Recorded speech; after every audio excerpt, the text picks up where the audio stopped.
Messieurs, nous allons procéder à la signature d'une déclaration d'intention entre la République française, le Royaume-Uni de Grande-Bretagne et d'Irlande du Nord et l'Ukraine, relative au déploiement de forces multinationales à l'appui de la défense, de la reconstruction et de la soutenabilité stratégique de l'Ukraine.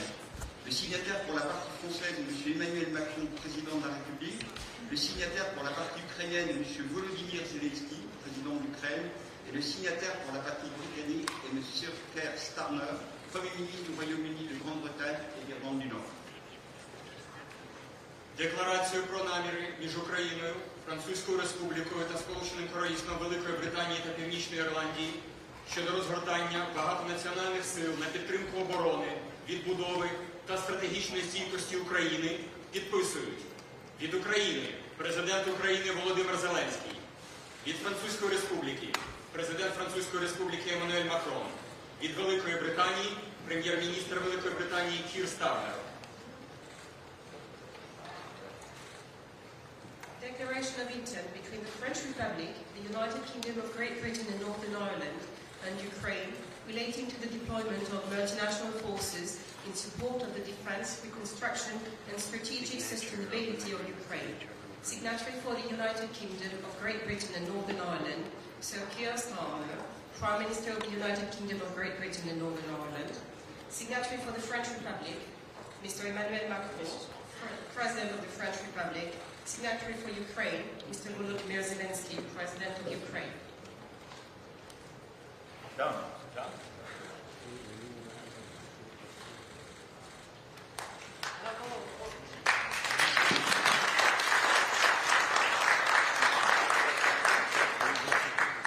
Merci beaucoup. Nous allons procéder maintenant à la conférence de presse. Вдячні всі, переходимо до етапу прес-конференції.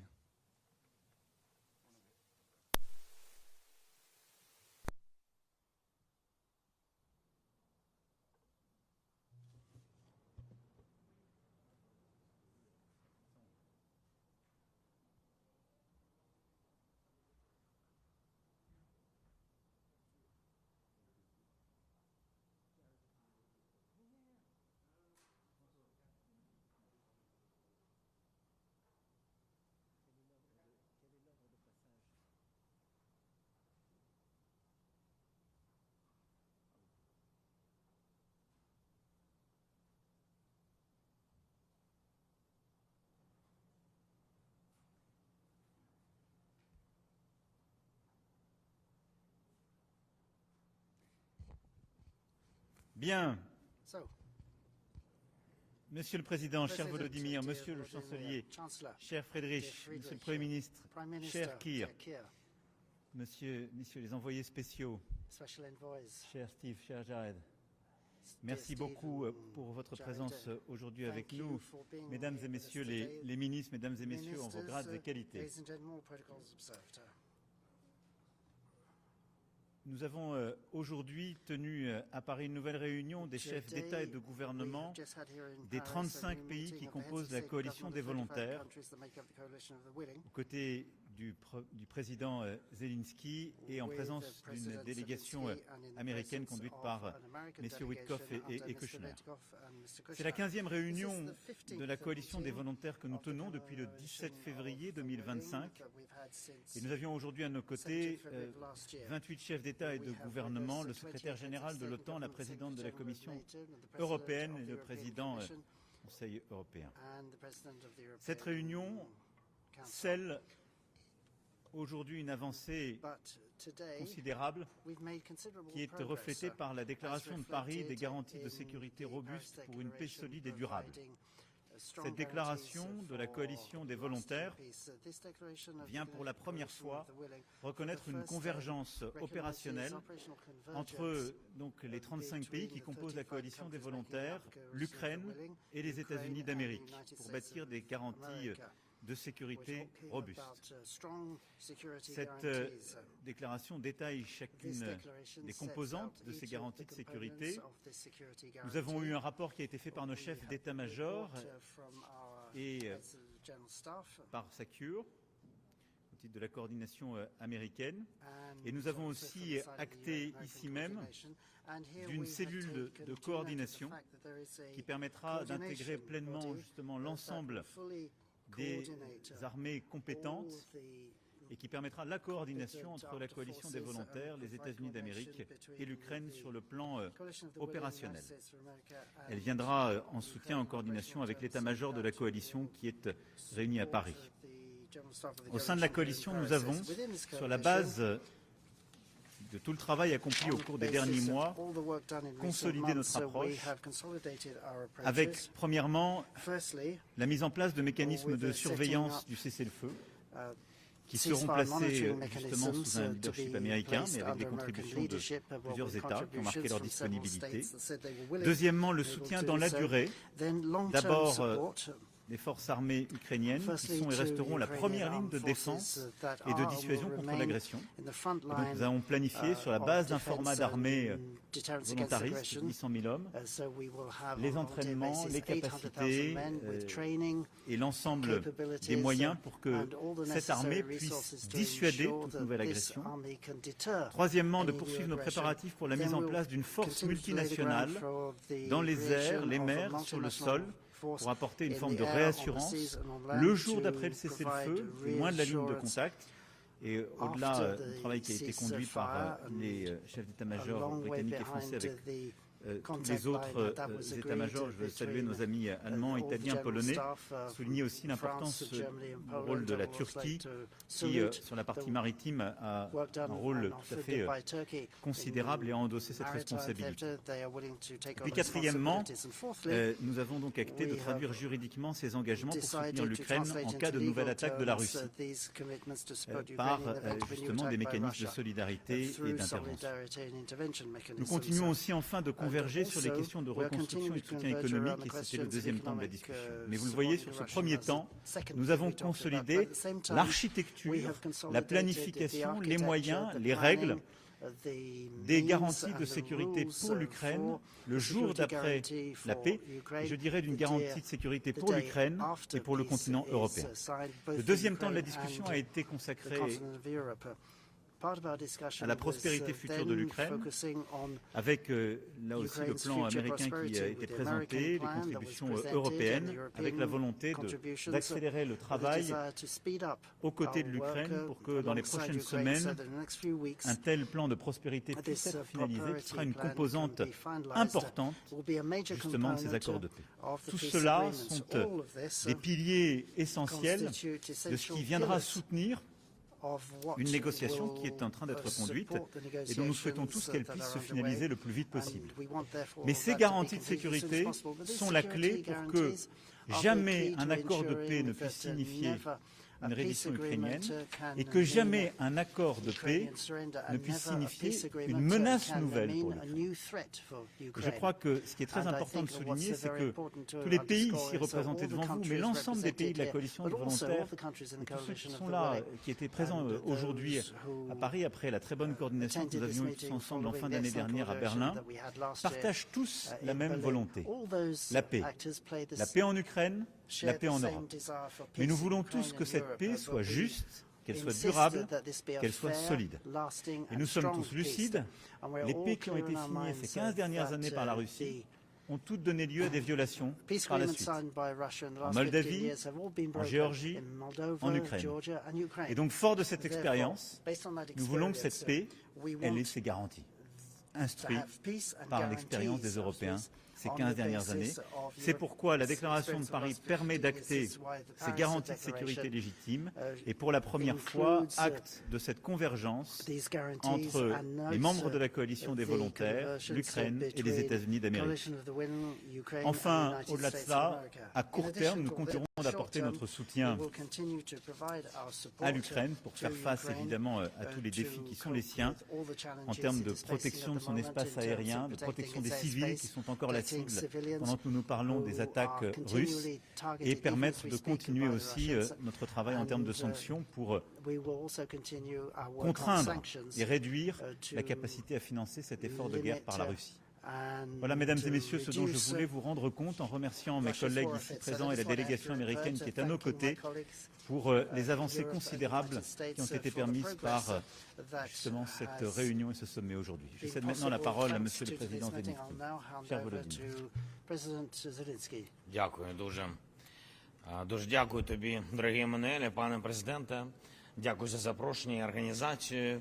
І Кіре, пане прем'єр-міністре Фрідріху, пане канцлеру, Стіве, Джареду, шановні журналісти, всі присутні. Перш за все, я дякую за нашу зустріч. Це одна з найбільш представницьких зустрічей коаліції охочих. 27 лідерів держав, Євросоюз, НАТО, представники Туреччини, Японії, Австралії, Нової Зеландії. Дійсно глобальна зустріч і дуже високий рівень дискусії. Важливо, що сьогодні є ґрунтовні документи коаліції. Це не тільки слова, конкретика. Спільна декларація усіх країн коаліції та тристороння декларація Франції, Британії та України. Документи ці є, і це сигнал, наскільки серйозно Європа і вся коаліція охочих готові працювати заради реальної безпеки. Цими документами ми посилюємо подальшу юридичну роботу в країнах з парламентами, щоб у той момент, коли дипломатія спрацює на завершенні війни, у нас була повна готовність розмістити сили коаліції охочих. Деталі пропрацьовані в системі інших документів. Визначено, які країни готові брати лідерство в елементах гарантування безпеки на землі, в небі, на морі, у відновленні. Визначено, які сили потрібні. Визначено, як сили будуть управлятись, на яких рівнях буде командування. Має бути визначено, як буде працювати моніторинг. Має бути абсолютно чітко визначено, як буде підтримуватись та фінансуватись належна сила та кількість української армії. Сьогодні я про це говорив окремо. Ми вважаємо ключовий елемент – наша українська сила. На основі нашої армії будуть ефективно працювати всі інші елементи. Військові Франції, Британії, України працювали детально щодо розміщення, щодо кількості, щодо конкретних видів зброї, щодо складових збройних сил, які потрібні і які зможуть спрацювати. У нас вже є такі необхідні деталі. Ми розуміємо, яка країна і на що готова з усіх країн коаліція охочих. Я хочу подякувати кожному лідеру, я хочу подякувати кожній державі, які дійсно хочуть бути частиною мирного рішення. Дуже предметно ми говорили сьогодні з американською командою щодо моніторингу, щоб не було порушень миру. Америка готова працювати щодо цього. Це для нас дуже важливо. Один з найбільш важливих компонентів – це стримування. Це інструменти, які не допустять нової російської агресії, і все це ми бачимо. Також ми значно просунулися з американською переговорною групою в роботі над документами. Сьогодні тут, в Парижі, були і ще будуть у нас окремі зустрічі з Стівом Віткофом та Джаредом Кушнером.